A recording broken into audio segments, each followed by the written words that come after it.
Olá para você que está nos assistindo aqui agora, para você que acompanha o Pod Direito Cast. E hoje a gente está trazendo aqui para vocês um tema muito atual no Brasil, a responsabilidade das plataformas digitais contra a fake news. O que vocês acham? Vocês acham que as plataformas devem ser punidas por permitir qualquer tipo de fake news rolar? Ou é o direito de expressão?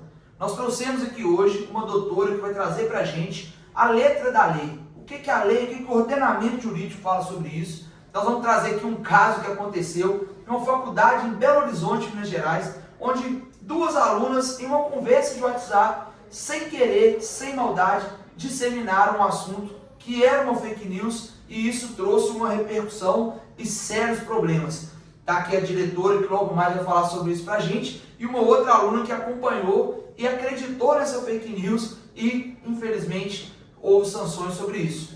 E também temos aqui uma jornalista que noticiou o caso e vai falar um pouco para a gente como essas notícias chegam até eles, como eles fazem para saber se a notícia é verdade antes de ir para o telejornal. Então quero começar aqui primeiro com a nossa aluna Amanda e a nossa aluna Ana, para vocês contarem um pouco para a gente como que foi essa situação, como que surgiu essa conversa, em qual ambiente vocês estavam conversando e como que isso propagou.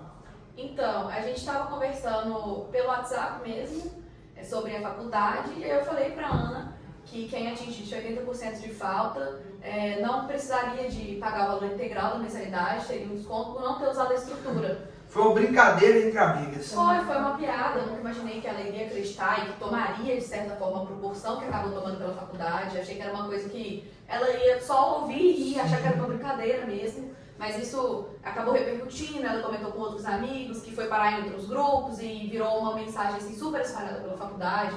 Tomou uma proporção que eu nunca imaginei que pudesse tomar. Olha.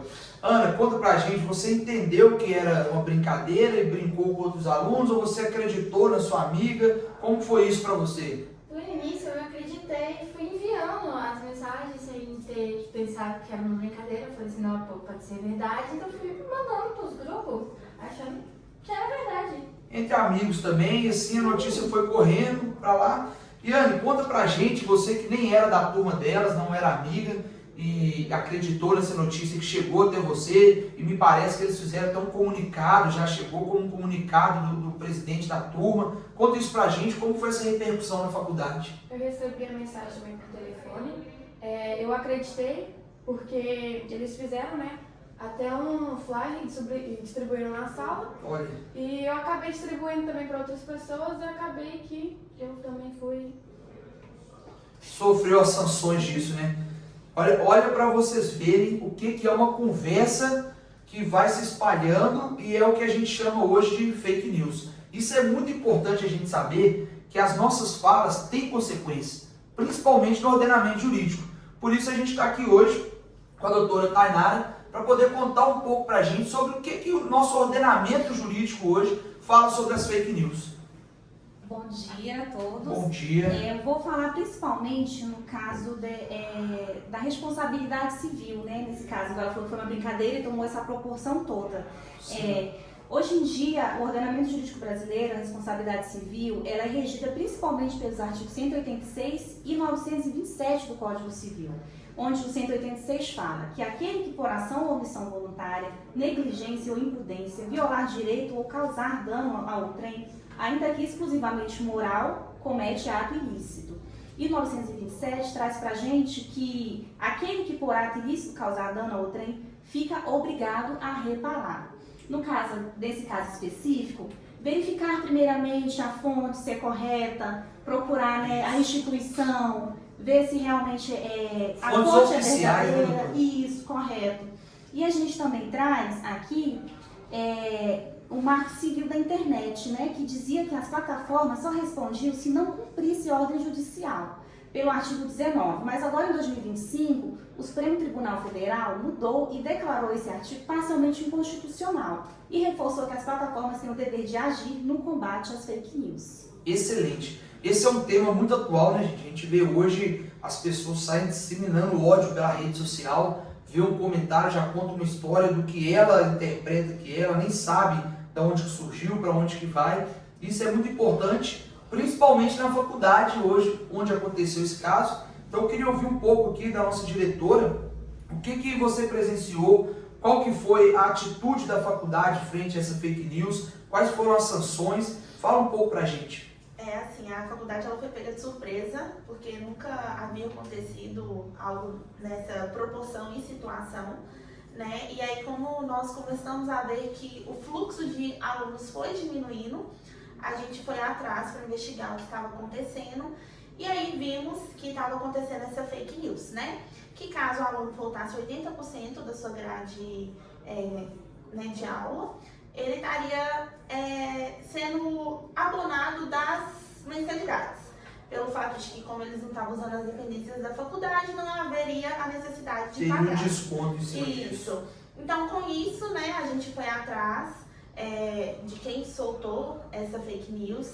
Conversamos, né, com a aluna Amanda e com a outra aluna também, Ana, para a gente poder entender o que estava acontecendo aí a fundo. E aí nós vimos, né, que essa brincadeira de mau gosto, que não foi da intenção dela, mas ocorreu toda essa situação. E aí nós fomos atrás, né, do nosso setor jurídico da faculdade para ver o que nós iríamos tomar de atitude em relação a essa situação. As duas alunas, né, elas foram suspensas e também vão ter que repetir o semestre. A aluna Yane também, ela teve a penalidade por si só, né, de não ter ido atrás da informação e também não vai ter mais como correr atrás e vai ter que repetir também o semestre. E o MEC, por si só, ele já tem a sua regra de ausência na faculdade. Então, quanto mais a pessoa falta num determinado limite, ela por si só já ocorre a repetição do semestre. E as meninas já sabem disso, né? Então foi como a coordenadora realmente... falou, né? Foi uma brincadeira que teve essa consequência toda. Sim. E é justamente isso, tem que saber que as brincadeiras têm consequências. A maioria das vezes as fake news surgem numa brincadeira, um ambiente descontraído, e um vai passando. E a faculdade tem suas plataformas também, onde a gente informa. Exatamente, eu sempre tenho que buscar as informações, se são verdadeiras, procurar saber, no caso específico, né? Procura a instituição. Nunca espalhem uma notícia que vocês não têm certeza de onde vem. Principalmente, igual teve a reportagem, saiu, né? Mas procurem as fontes confiáveis antes de espalhar. Porque no caso ela colocou e foi espalhando para todo mundo. Eu achei muito importante que a repórter contasse pra gente, a repórter Bruna, inclusive uma repórter muito renomada, que eles não noticiaram o caso como se fosse uma verdade. Eles já averiguaram antes, mas neles chegaram como se fosse verdade. Então eu queria que, Bruna, conta pra gente como vocês fazem esse critério de avaliação para saber se é verdade, se é mentira, se é uma fake news, se não é, para vocês colocarem no jornal.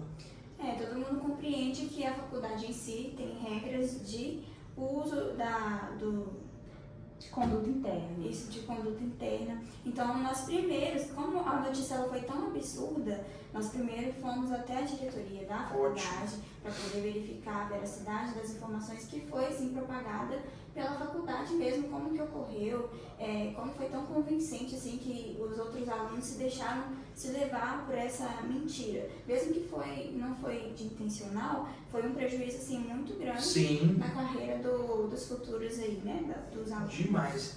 O que prejudica todos, né? Prejudicou tanto quem fez a brincadeira, com quem acreditou e disseminou isso, com quem recebeu um comunicado oficial. Então, assim, acaba que prejudica todo mundo. Às vezes, se o jornal não tivesse uma competência para fazer essa pesquisa, teria noticiado uma fake news, também perderia a credibilidade. Então, é muito importante, como a doutora falou para a gente sempre buscar fontes oficiais, pesquisar, ouvir o outro lado e não julgar. A fake news, ela nasce principalmente quando a gente julga o fato antes de conhecer. Então, vamos entender, vamos buscar os meios oficiais para a gente poder trazer isso. Então, fique com a gente, no próximo episódio temos um tema muito legal que vocês vão gostar. Eu queria que vocês comentassem aqui embaixo. Foi justo as meninas sofrerem as sanções por causa de uma brincadeira? Ou a fake news deve sim se responsabilizar as pessoas que disseminaram ela? Forte abraço, até mais! Tchau pra vocês. Não tem nem corte. Deixa eu ver também. Ficar bom, a inteligência artificial cria vocês.